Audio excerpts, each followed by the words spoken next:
In today's video, I am going to teach you how to use the console in Google Chrome.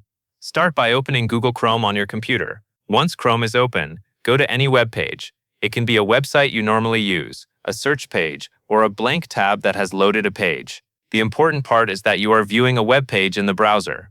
Next, right-click anywhere on the web page. Try to right-click on an open area of the page, not directly on an image or a link, since that can sometimes change the menu options you see.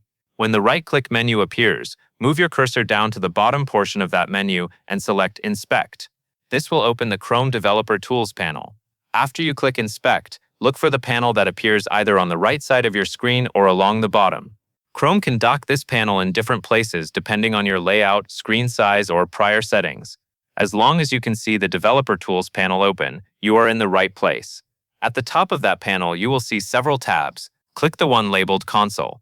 The console is where you can view messages, errors, and logs from the web page, and it is also where you can type and run commands. Before you start typing anything, it is helpful to clear out old messages so you can focus on what happens next. In the top left area of the console, find the Clear Console icon. It looks like a circle with a line through it. Click that icon to start with a clean console view.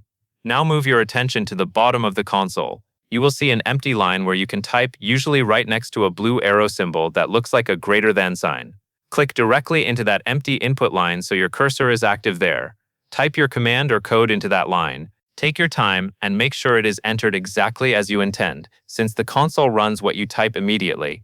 When you are ready, press the Enter key on your keyboard to run it. You should see output appear right above, or you may see a message confirming what ran. That covers everything you need to know, and that is all there is to it.